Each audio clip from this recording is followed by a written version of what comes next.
යාළුවනේ අපි අද ඔයාලට වැදගත් පණිවිඩයකුත් එක්ක සතුටුදායක ආරංචියක් දෙන්න තමයි ආවේ. වැදගත් පණිවිඩය තමයි කොහොමද ව්‍යාජ ලිපි ලේඛනයක් අඳුරගන්නේ, කොහොමද ඔරිජිනල් සර්ටිෆිකේට් එකක් අඳුරගන්නේ, කොහොමද ඩුප්ලිකේට් සර්ටිෆිකේට් එකක් අඳුරගන්නේ කියලා.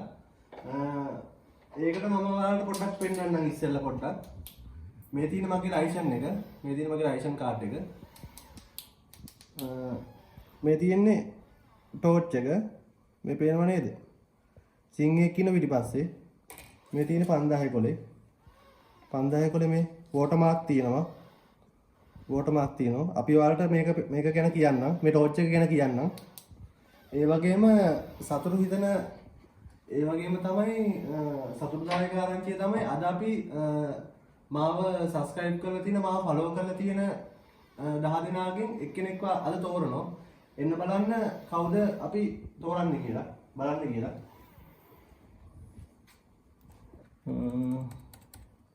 නිපුන් මදුරංක, දිල්ෂාන්, මෙන්න මේ උක්ෂාන් සඳරුවන්. මෙන්න මේ මල්ලි තමයි අපි තෝරගන්නේ. මෙයා කාර් එකක් උඩ ඉන්නේ. අපි බලමු මෙයා TikTok එකේ ඉන්නවද කියලා. TikTok එකෙත් මාව ෆලෝ කරලා තියෙනවා.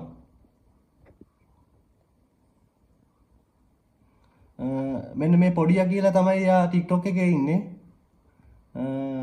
හරි.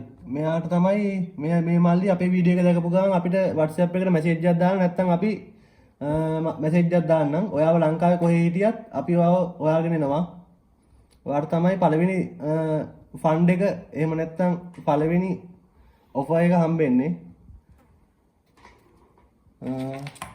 ඊට පස්සේ යාළුවනේ ඔයාලට මම දහම් කරුණක් කියන්නම්. නිවන් අවබෝධ වෙනවා කියලා කිව්වට නිවන් අවබෝධ වෙන්නේ එහෙම එකපාරටම බෑ.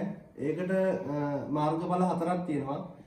සෝවාන්, සකු르දාගාමි, අනාගාමි, අරහත් කියලා.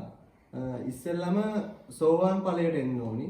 සෝවාන් ඵලයට ආවට පස්සේ තමයි ඉතුරු ඵල ටිකට ඉතුරු ඵලවලට යන්න පුළුවන්. සෝවාන්, සකු르දාගාමි, අනාගාමි, අරහත් කියන. ඉතින් යාළුවනේ සෝවාන් වෙන එක එච්චර අමාරු දෙයක් නෙමෙයි. ඒකට සල්ලි රුපියලක්වත් වියදම් වෙන්නේ නැහැ.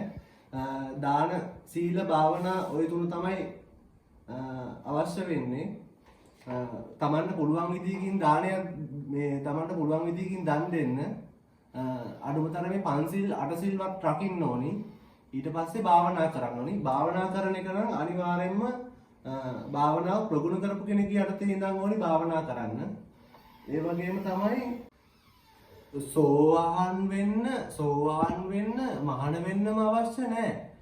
ඒකට ගිහි ජීවිතේ ඉද්දි සෝවාන් වෙන්න පුළුවන්. ඒ වගේම තමයි බුදුරජාණන් වහන්සේ කෙනෙක්ම දැකලා බුදුරජාණන් වහන්සේ කෙනෙක්ගේම බණවන්න අවශ්‍ය වෙන්නේ සෝවාන් වෙන්නත් නිවන් අවබෝධ වෙන්න. ඒකට දාන, සීල, භාවනා තුන අපි හරියට ප්‍රගුණ කරනවා නම් අපිට පුළුවන් සෝවාන් ඵලයට එන්න. ඒ වගේම තමයි පැවිදි වුණාට පස්සේ මාර්ගඵල ලබා ගන්න ලේසි. මොකද අපි බැඳීම් වලින් ඈත් වෙලා, සියලුම ලෞකික සැප සම්පත් වලින් ඈත් වෙලා. එතකොට ශ්‍රේෂ්ඨ වූ මාර්ගඵල ලබා ගන්න ලේසි පැවිදි වුණාට පස්සේ. නමුත් අපිට ගිහි ජීවිතයේ ඉද්දිත් සෝවාන් ඵලයට එන්න පුළුවන්. මම අහලා තියෙන විදියට මේ ලංකාවේ තියෙන සියලුම උපාධි එක පුද්ගලයෙක් ලබා ගත්තත් සෝවාන් ඵලය කියන උතුම් ශ්‍රේෂ්ඨ ඒ මාර්ගඵලය ලබා ගත්ත කෙනාගේ නුවණින් 10න් පංගුවක් නැහැ කියලා තමයි මම නම් අහලා තියෙන්නේ. මේ ලංකාවේ තියෙන සියලුම උපාධි ඩිග්‍රී ටික එක මිනිහෙක් ගත්ත කියන්නකෝ. ඒ උතුම් වූ සෝවාන් ඵලයට පත් වෙච්ච පුද්ගලයෙකුගේ නුවණින් 10න් පංගුවක් නැහැලු ඒ මිනිහයාට. ඉතින් ඔයාලා හිතන්නකෝ සෝවාන් ඵලය කියන එක කොච්චර ශ්‍රේෂ්ඨයිද, කොච්චර උතුම්ද? යාළුවනේ අපේ මේ බුදුදහමේ විතරයි මුල මැද අග හරියට පිළිවෙලට තියෙන්නේ. ඔන්ලයින් එකෙන් සල්ලි හම්බ කරන ගමන් දහම් කරුණු ඉගෙන ගන්න, මාව සබ්ස්ක්‍රයිබ් කරලා මාව ෆලෝ කරලා තියාගන්න. ඒ වගේම තමයි ඔයාලට සල්ලිත් හම්බ වෙනවා ඒවට. පාරවල් වල නම් සල්ලි බෙදන්න නම් මේ එන්නේ නැහැ යාළුවනේ. අපි WhatsApp එකට මේ WhatsApp එකට ස්ක්‍රීන් වීඩියෝ එකක් දාන්න අපි අනිවාර්යෙන් දවස් දෙක තුනක් පරක් වුණත් ඒ කට්ටියට සල්ලි දානවා. ඒ වගේම තමයි අපි අනිවාර්යෙන්ම තෝරනවා 10 දෙනා තෝරනවා. තෝරන ඒ කට්ටියටත් සල්ලි දෙනවා. මේ ටෝච් එක තමයි අල්ට්‍රා වයලට් ටෝච් එක. හැම කෙනෙක් මේක ගොඩක් මැනික් මේ මුද්‍රාවිලාගේ අතේ තමයි තියෙන්නේ අල්ට්‍රා වයලට් UV ලයිට් කියලා කියන්නේ. මේකෙන් මේක මේ ඔබ ව්‍යාපාරයක් කරනවා නම් ව්‍යාපාරික ස්ථානයකට උනත් ගැලපෙනවා. දැන් එන්න ඔයාලට පෙන්නන්නේ මේ ටෝච් එකේ මේ අපේ ව්‍යාජ ලිපිණය ගැන බලා ගන්න පුළුවන් දේවල්. රජයේ මුද්‍රණ වල විතරයි මේ මාක් තියෙන්නේ. ඔයාලා ලයිට් එක පොඩ්ඩක් ඕෆ් කරන්න. රජයේ මුද්‍රණ කරන දේවල් වල විතරයි මේ මාක් තියෙන්නේ. බලන්න මේ 5000 කොළවල කෙලිම 5000 ලකුණ තියෙනවා මෙතන. මේ ඔරිජිනල් 5000 කොළ. මේ මගේ ලයිසන් කාඩ් එක. කෙලිම බලන්න මේ සිංහයා. කෙලිම සිංහයා පේන්නේ ඉන්නවා. මගේ ඔරිජිනල් ලයිසන් කාඩ් එක. මගේ ලයිසන් කාඩ් එක. සිංහයා ඉන්නවා. ඕනම ව්‍යාජ ලිපිණය කෙනෙක් බලා ගන්න පුළුවන් මේකේ. මේ අලුතෙන් ගහපු ඩෙන්ටිය. ඒ ඩෙන්ටියේ තියෙනවා මේ දිලිසෙන මල් වෙලක්. ඒ මල් වෙල දිලිසෙනවා. ඊට පස්සේ මේ තියෙන්නේ ආදායම් බලපත්‍රය. ඒක මම නිකන් ඔයාලට පෙන්නන්නේ. රජයේ මුද්‍රණ දේවල් වල එහෙම දෙයක් තියෙනවා කියලා.